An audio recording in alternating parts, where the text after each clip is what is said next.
I don't know what to feel about this one, guys, do you? UFC 324, the first card of the Paramount era. And what's the main event we get? We get Paddy the Baddy versus Justin Gaethje. I mean, that's certainly one of the main events of all time, that I can tell you. Seriously though, it's bad, man, it's really bad. I know, you know that. I don't see anyone going around saying, hey man, this is going to be a banger of a main event. I cannot wait for it. No one says that, it just doesn't exist. But I'm gonna go even further today, okay? Not only does this fight suck on paper, because we are seeing two guys not even in the top 3 of the division fight each other for the interim belt, it also will suck as a fight in general. Stylistically, this fight is a disaster waiting to happen in terms of entertainment value. Alright, maybe that's overhating just a bit, cause Justin is still a part of this one and the dude is called the highlight for a reason, right? You can even argue, since it's a 5-rounder, we are for sure getting a finish, but, and this is a huge but, I really don't think you can put Paddy's and Justin's skill sets together and get an entertaining or a close fight overall. There are only 2 ways this fight can go if you ask me. First of all, Paddy is not knocking Justin out, and of course, Justin can knock Paddy out.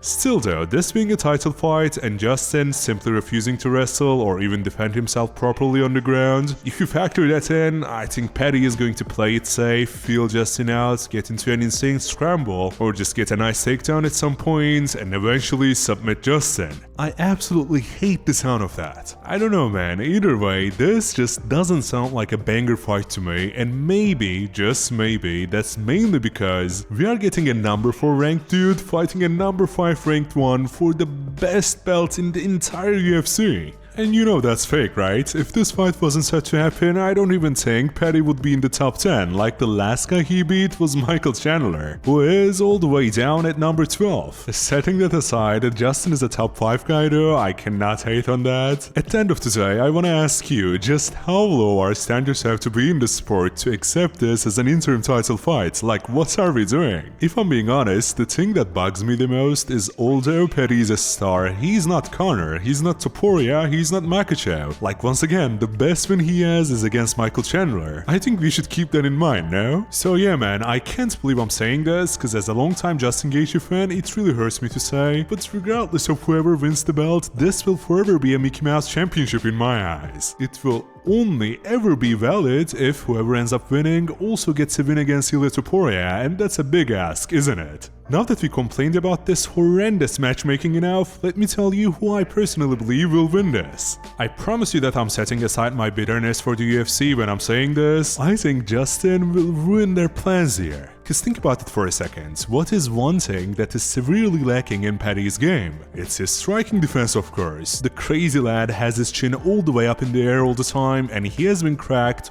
wobbled, whatever you wanna call it, by much lesser fighters than Justin. Justin Gaethje in Big 2025 is not Topuria or anything, I recognize that, but if he catches Paddy lacking, he will put his lights out for sure. It's kinda cliche, yet being rushed for a title fight in this fashion is too much too soon for Paddy. He's not incredibly elite, he is yet to have close fights with top guys, you know what I mean? Definitely not saying he's trash, still I think the moment will get to Paddy and Justin's experience will do wonders for him. As long as my boy Justin doesn't get choked out, Paddy has absolutely no other way to get a win. I'm just hoping Trevor Whitman understands that and also makes Justin understand it deeply. Looking back, yeah, Justin had that unfortunate performance against Max Holloway, let's just say, yet he looked pretty good against Viziev, man. If Paddy's offensive wrestling and submission ability turns out to be good enough to get Justin out of there early, then maybe I will have to accept I was wrong and he is indeed elite. Yet I don't see it, man. If you do, comment down below. If you end up being right, you will have my endless respect. I don't know about you, but I just hate the fact that the first UFC card we are getting after what feels like months of break at this point is gonna be lackluster at best, disastrous at worst. I really hope it somehow ends up becoming a banger of a card, even though no one believes it will be. I would love to be wrong, man, I'm telling you. Since we are all here and already talk about the main event, let me quickly go over all the main card predictions I have with you, okay? The other big fight we have on this card is Nunes versus Kayla Harrison. Look, I get it, Nunes is the WMMA GOAT, but guys, haven't we seen this movie already? A fighter who is surely out of their prime coming back to fight a grappler. Like, I want you to tell me, how how can that possibly go well? Of course it can't. Another fighter who also took quite a bit of time off is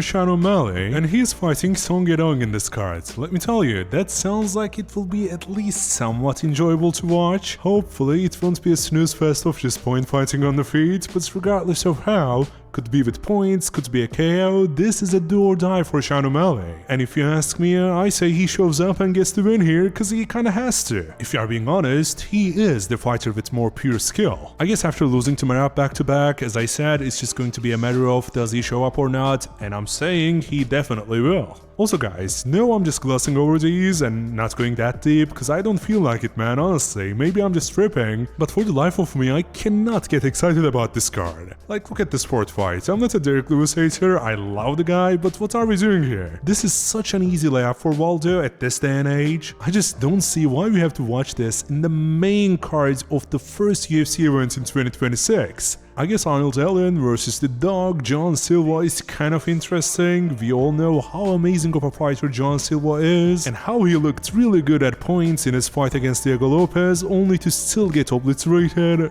I reckon he never does that kind of bum behavior anymore. Arnold Allen is solid, he's not a joke. If Silva wins this, it will definitely generate most of his momentum right back. I actually do not have a pick here, way too close in my eyes, and fighters, when they get fraud checked quote unquote, like John Silva just did, they tend to become incredibly unpredictable. He either runs through Arnold Allen or gets destroyed. I just cannot tell which one is going to happen. What do you guys think? Do you agree with my predictions or my disappointment in regards to what the first UFC Paramount cards will be? Please let me know down below with your comments. And who knows, maybe I'll do a few more in-depth videos this time for a fight or two in this card. Until then, subscribe, take care, cheers.